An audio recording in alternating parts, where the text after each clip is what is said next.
السلام علیکم ورحمۃ اللہ وبرکاتہ۔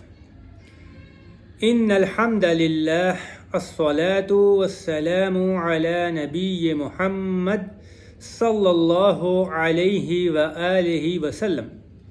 اما بعد، اعوذ باللہ من الشیطان الرجیم، بسم اللہ الرحمن الرحیم۔ رب اشرح لی صدری ویسر لی امری واحلل عقدۃ من لسانی ویفقہوا قولی۔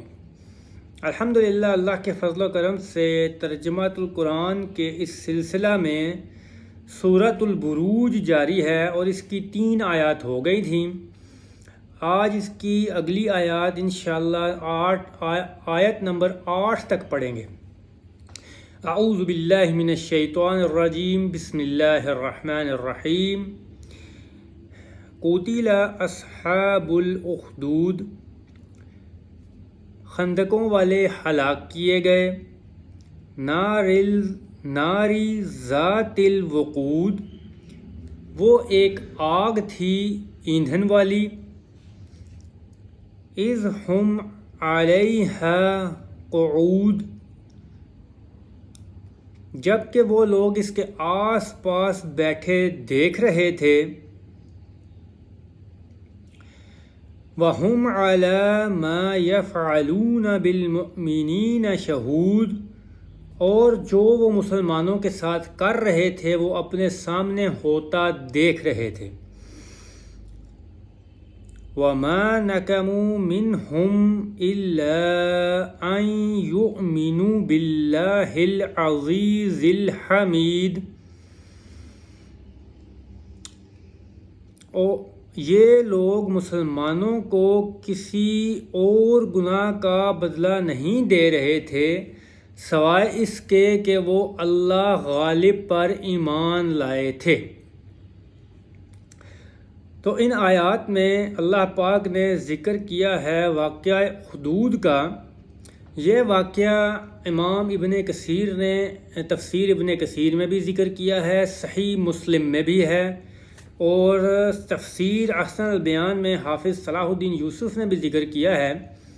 وہ واقعہ کچھ اس طرح سے ہے مختصر کہ گزشتہ شریعت میں، یعنی نبی پاک صلی اللہ علیہ وسلم سے پہلے کی کسی ایک شریعت میں ایک بادشاہ تھا جو کہ ایمان والا نہ تھا، اور جو کہ مشرک تھا، کافر تھا، اور اس کا ایک جادوگر کاہن بھی تھا۔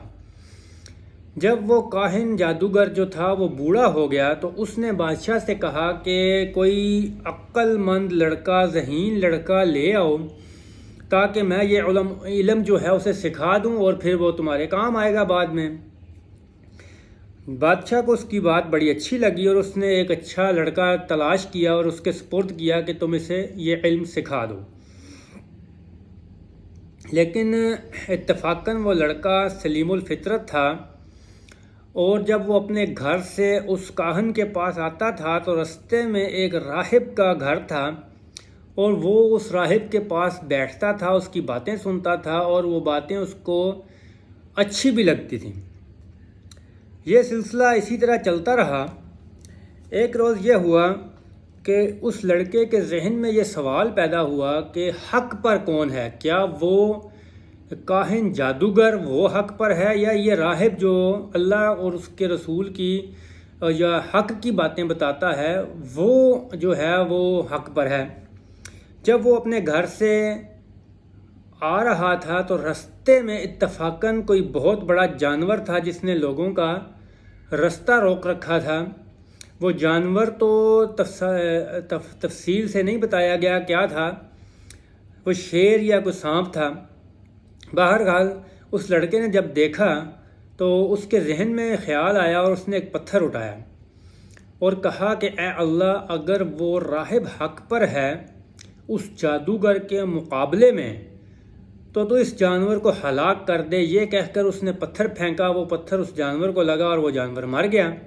اب اس پہ یہ بات واضح ہو گئی کہ راہب حق پر ہے جادوگر کے مقابلے میں۔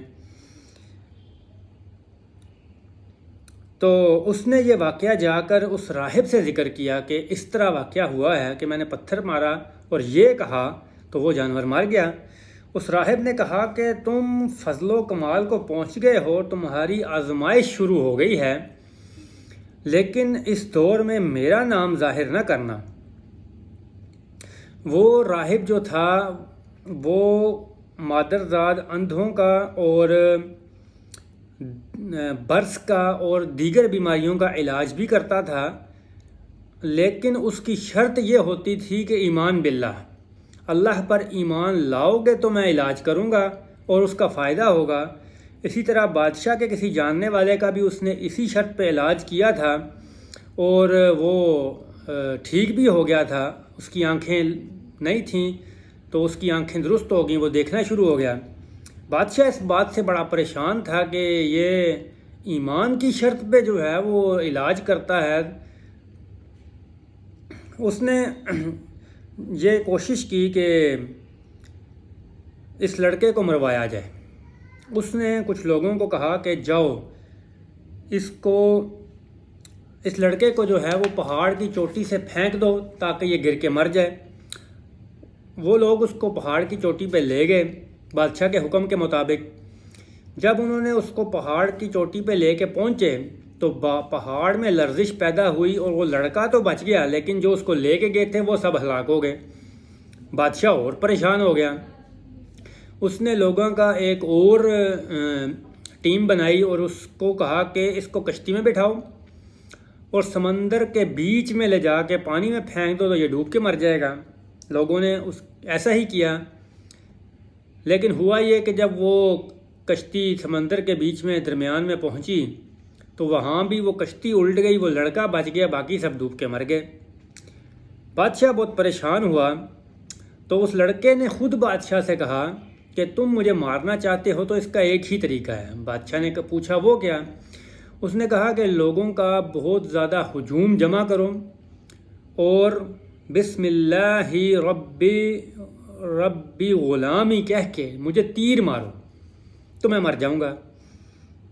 بادشاہ اس کی باتوں میں آ گیا، اس نے بہت سے لوگ جمع کیے اور جیسا کہ اس نے کہا تھا وہ لفظ بول کے بسم اللہ ربی غلامی تیر مارا تو وہ لڑکا واقعی ہلاک ہو گیا۔ لیکن اس کا نقصان یہ ہوا اس بادشاہ کو کہ وہ لوگوں کا جو بہت بڑا ہجوم جمع کیا ہوا تھا وہ سب پکار اٹھے کہ ہم اس لڑکے کے رب پہ ایمان لائے۔ تو یہ چیز بادشاہ کے لیے بڑی پریشان کن تھی، تو اس نے یہ کیا کہ بہت ساری خندق کھدوا کر ان میں بہت زیادہ ایندھن ڈال کر ایک بہت بڑی آگ جو ہے وہ دہکائی، اور جو ایمان والے تھے ان کو اس آگ میں پھینکتا گیا۔ جو تو اپنے ایمان سے پھر جاتا اس کو چھوڑ دیتا، جو ڈٹا رہتا اس کو آگ میں پھینک دیتا، تاکہ ان کو سب کو جو ایمان لائے ہیں سب کو وہ جلا کے مار دے۔ حتیٰ کہ آخر میں ایک عورت لائی گئی جس نے دودھ پیتا بچہ اٹھایا ہوا تھا، تو جب وہ آگ میں پھینکی جانے لگی تو ذرا تھوڑی سی ٹھٹکی ڈری تو بچہ بول اٹھا کہ ماں تو مت ڈر، صبر کر، تو حق پر ہے۔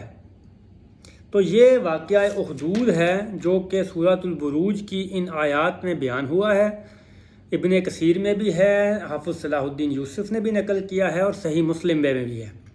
تو اس طرح سے آج سورۃ البروج کی 8 آیات ہو گئیں۔ اللہ پاک سے دعا ہے اللہ پاک ہمیں صحیح معنوں میں سمجھنے والا اور عمل کرنے والا بنائے۔ وآخر الدعوانا ان الحمد للہ رب العالمین۔ السلام علیکم ورحمۃ اللہ وبرکاتہ۔